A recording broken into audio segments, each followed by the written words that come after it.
Bismillahirrahmanirrahim. Assalamualaikum warahmatullahi wabarakatuh.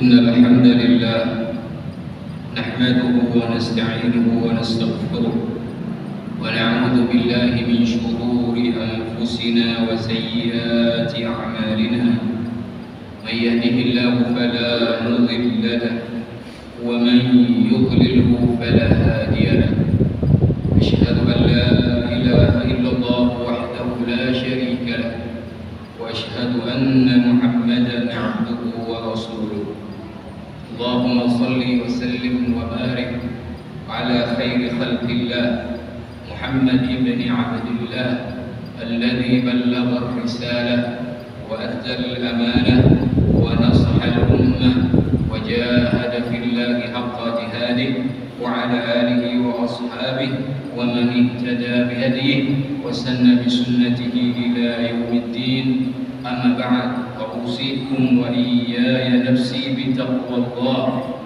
اتقوا الله حق تقاته ولا تموتن إلا وأنتم مسلمون يقول الله جل وعلا في كتابه المجيد وهو أصدق القائلين يا أيها الذين آمنوا اتقوا الله حق تقاته ولا تموتن إلا وأنتم مسلمون وقال عليه الصلاة والسلام في حديثه الذي رواه الإمام الترمذي اتق الله حيثما كنت وأتبع السيئة الحسنة تمحها وخالق الناس بخلق حسن. Hadirin sidang jemaah Jumat yang dirahmati Allah Subhanahu wa taala. Ibadah Ramadan yang kita sudah laksanakan 1 bulan penuh telah kita lewati dan sekarang kita sudah berada di bulan Syawal. Para ulama menyebutkan bahwa ibadah puasa atau puasa Ramadan yang Allah syariatkan kepada kita merupakan lembaga pendidikan moral bagi kita yang menjalani ibadah puasa.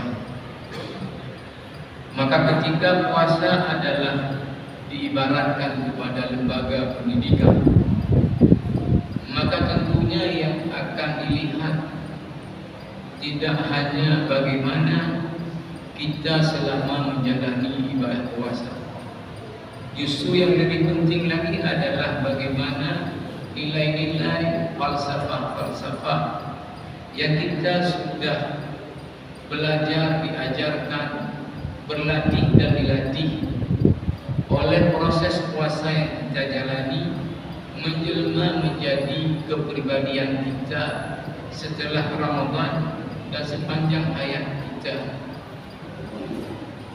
Para jemaah yang dirahmati Allah Subhanahu wa taala, Syekh Wahbah Az-Zuhairi misalnya di dalam kitab fikihnya yang masyhur Al-Fiqh Al-Islami wa Adillatuh, di pembahasan tentang fikih puasa, besok pembahasan tentang faedah-faedah disyariatkannya ibadah puasa Ramadan.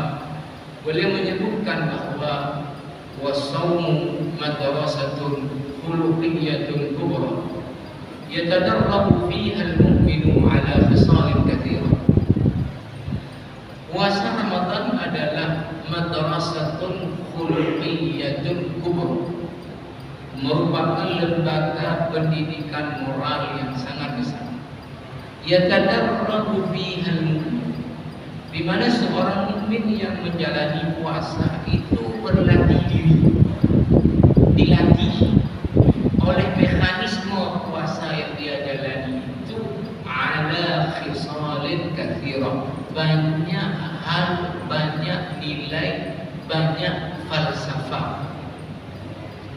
Lalu beliau menyebutkan satu persatu apa yang kita berlatih dan dilatih oleh mekanisme puasa yang kita jalani, kita ingin angkat satu saja.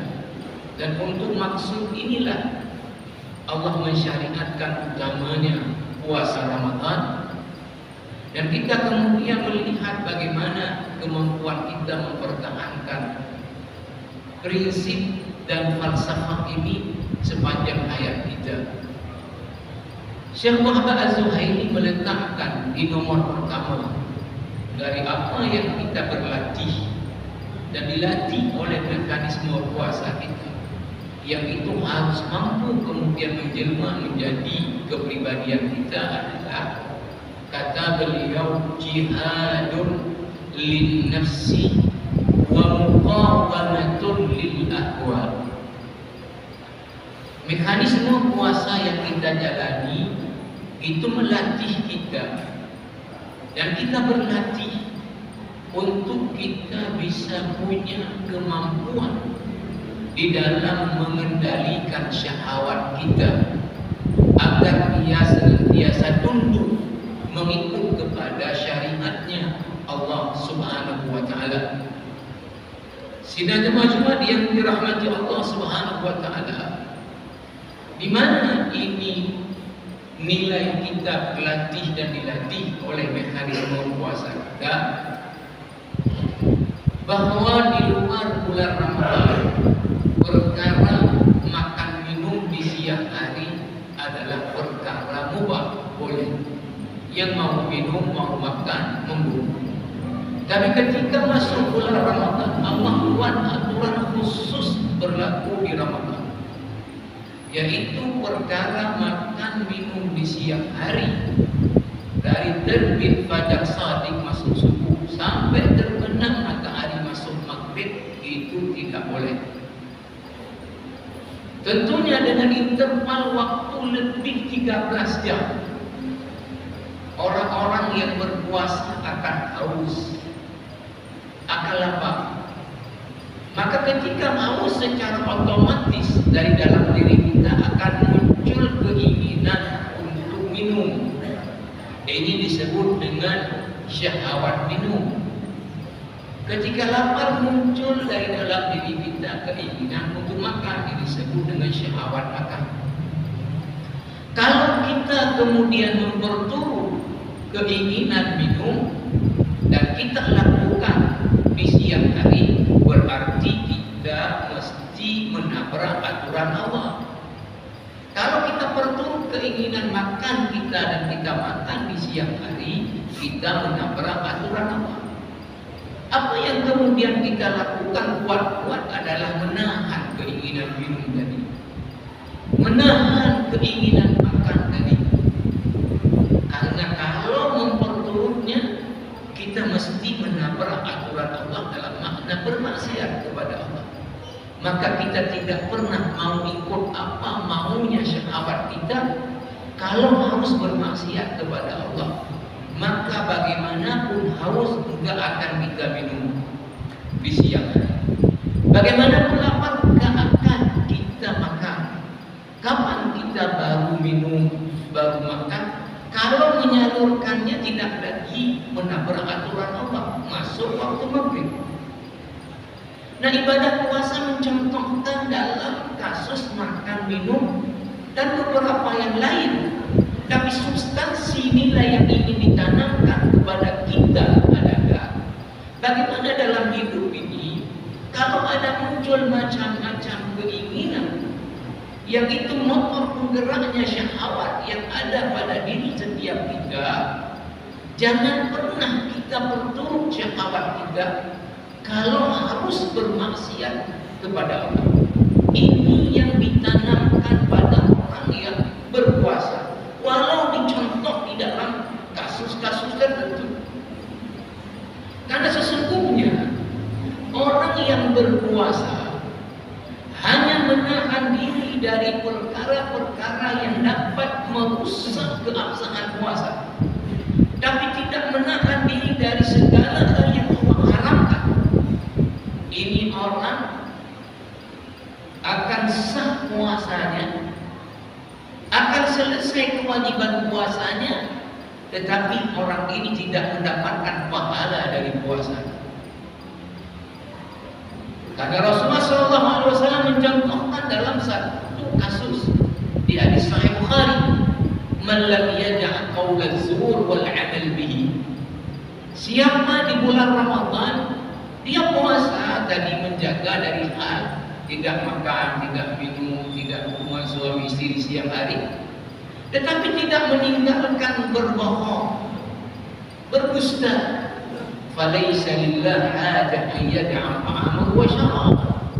Maka Allah tidak akan memberi nilai makna pahala dari dia itu meninggalkan hendak makan, hendak minum. Maka ada hadis yang sejalan dengan itu, rubba sha'imin, berapa banyak orang yang puasa, laisa lahu min siyamihi illa al-ju' wal 'atas. Dia tak dapat dari apa yang dia lakukan selama siang hari berpuasa kecuali lelah. Dia tahan diri enggak minum ketika haus, tahan diri enggak makan ketika lapar. Itu enggak ada makna.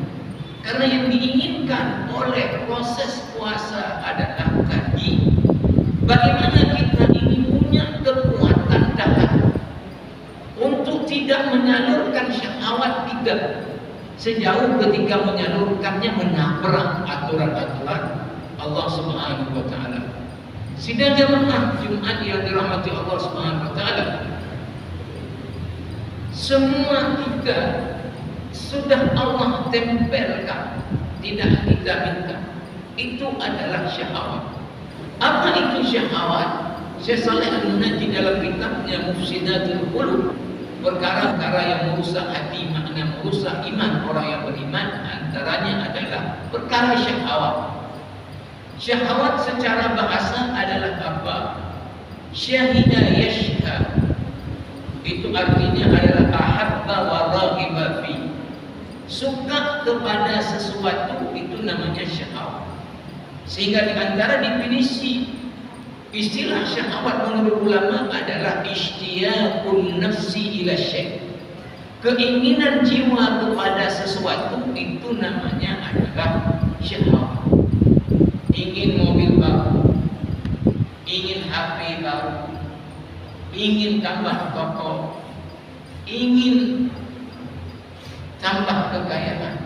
Apa yang diinginkan oleh jiwa seseorang ini namanya adalah syahwat. Maka Allah sudah tempel pada semua kita adalah syahwat. Pada hakikatnya kata Syekh Shalih Al-Munajjid, syahwat yang Allah beri kepada manusia ini pada dasarnya bukan perkara yang tercela. Asy-syahwatu fi zatiha laysat madmumah. Syahwat itu pada dasarnya bukan sesuatu yang tercela.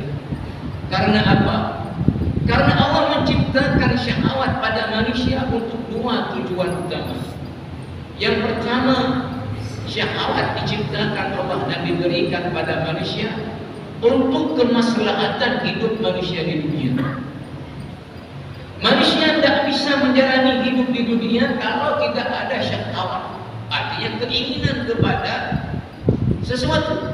Diberi contoh, kalau Allah campur dari seseorang syahwat makan, syahwat minum, sehingga dia tidak mau makan, tidak mau minum, maka apa yang terjadi? Mati orang. Kalau Allah campur dari manusia syahwat hubungan suami istri, maka manusia ini tidak berlanjut dari keturunannya. Maka syahwat pada dasarnya Allah berikan memang kebutuhan manusia hidup di dunia ini. Dia butuh kepada ini, butuh kepada itu. Yang itu adalah syahwat.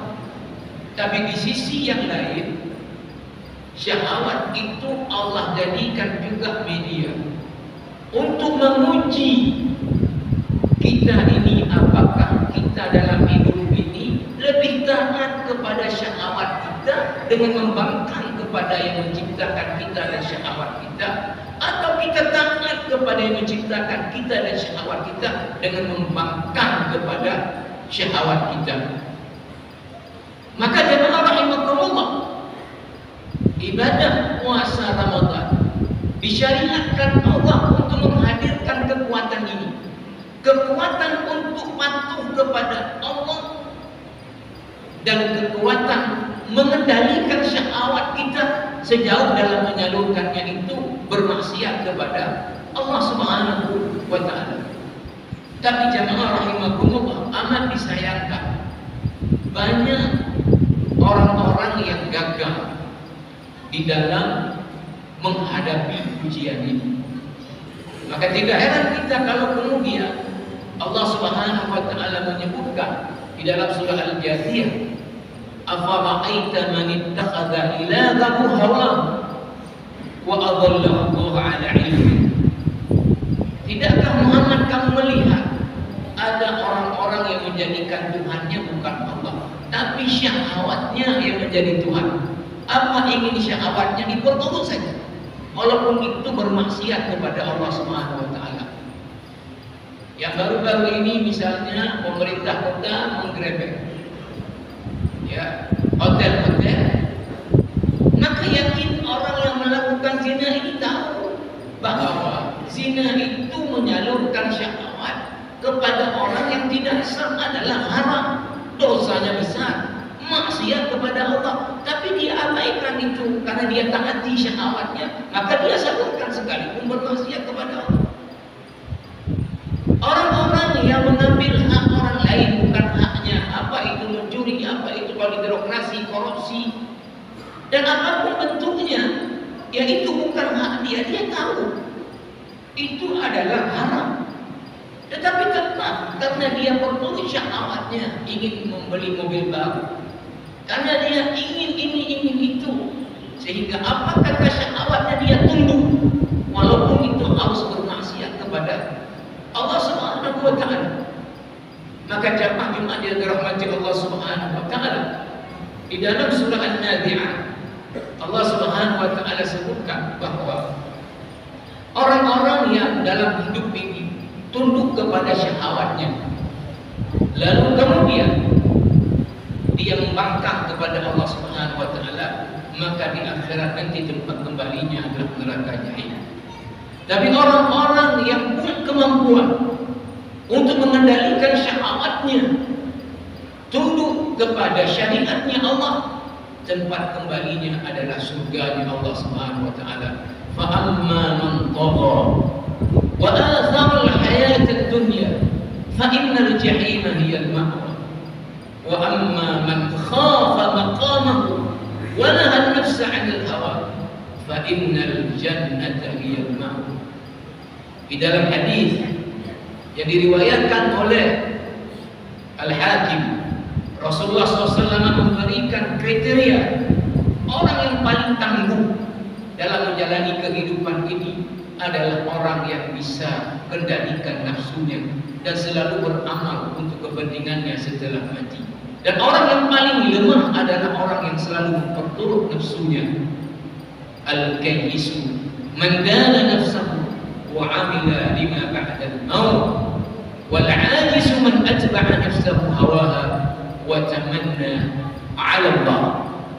Baginda Nabi sallallahu alaihi wasallam mendoakan kecelakaan, kebinasaan bagi orang-orang yang memperbudakkan diri kepada hartanya, bukan memperbudak diri kepada yang menciptakannya, Allah Subhanahu wa Ta'ala. Ta'isa 'abdul dinar wa 'abdul dirham wa 'abdul khamisah. Celakalah orang yang memperbudak diri kepada dinar, kepada dirham, kepada harta. Mudah-mudahan kita bisa ambil pelajaran Ramadan dan kita pertahankan sepanjang hayat kita di dunia ini untuk punya kemampuan menundukkan syahwat kita, mengikut syariatnya Allah Subhanahu wa Ta'ala. Salah satu yang menjadi hadis induk yang dipilih oleh para ulama, Imam Nawawi memilih 42 hadis. Ibnu Rajab Al-Hanbali menambah 50 hadis induk. Salah satu hadis yang induk dalam agama ini dipilih oleh ulama adalah hadis la yu'minu ahadukum hatta yakuna hawahu tab'an lima jitu bihi. Enggak akan sempurna iman siapapun dari kalian sehingga dia punya kemampuan menundukkan syahwatnya mengikut ajaran yang aku bawa. Barakallahu li wa lakum fil Qur'anil 'azim wa nafa'ani wa iyyakum bima fihi minal ayati wadzikril hakim wa taqabbala minni wa minkum tilawatahu innahu huwas sami'ul 'alim.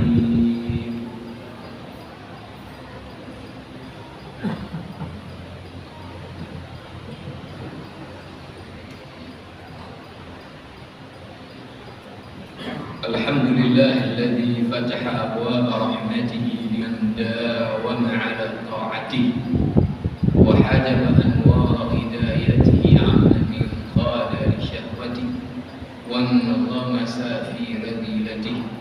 Asyhadu an la ilaha illallah wahdahu la syarika lah wa asyhadu anna Muhammadan 'abduhu wa rasuluh. Allahumma shalli wa sallim wa barik ala khatamil anbiya wa imamil mursalin وسيد المتقين والقدوة الصالحين نبينا محمد وعلى آله وأصحابه أجمعين. أما بعد أوصيكم وإياي نفسي بتقوى الله. اتقوا الله سرا وعلانية. اتقوا الله فيما أمر وانتهوا عما نهى عنه وزجر. يقول الله جل وعلا في كتابه المجيد وهو أصدق القائلين إن الله وملائكته يصلون على النبي يا أيها الذين آمنوا صلوا عليه وسلموا تسليما. اللهم اغفر للمسلمين والمسلمات الأحياء منهم والأموات وتابع بيننا وبينهم بالخيرات. اللهم أعنا على ذكرك وشكرك وحسن عبادتك. اللهم إنا نسألك الهدى والتقى والعفاف والغنى. اللهم إنا نسألك فعل الخيرات وترك المنكرات. اللهم إنا نسألك العفو والعافية والمعافاة الدائمة في الدين والدنيا والآخرة. اللهم اقسم لنا من خشيتك ما تحول به بيننا وبين معصيتك ومن طاعتك ما تبلغنا به جنتك ومن اليقين ما تهون به علينا مصائب الدنيا. اللهم متعنا بأسماعنا وأبصارنا وقوتنا أبدا ما أبقيتنا واجعله الوارث منا واجعل ثأرنا على من ظلمنا وانصرنا على من عادانا ولا تجعل مصيبتنا في ديننا ولا تجعل الدنيا أكبر همنا ولا مبلغ علمنا ولا إلى النار مصيرنا. ربنا آتنا في الدنيا حسنة وفي الآخرة حسنة وقنا عذاب النار. وآخر دعوانا أن الحمد لله رب العالمين. أقيموا الصلاة والله يعلم ما تصنعون.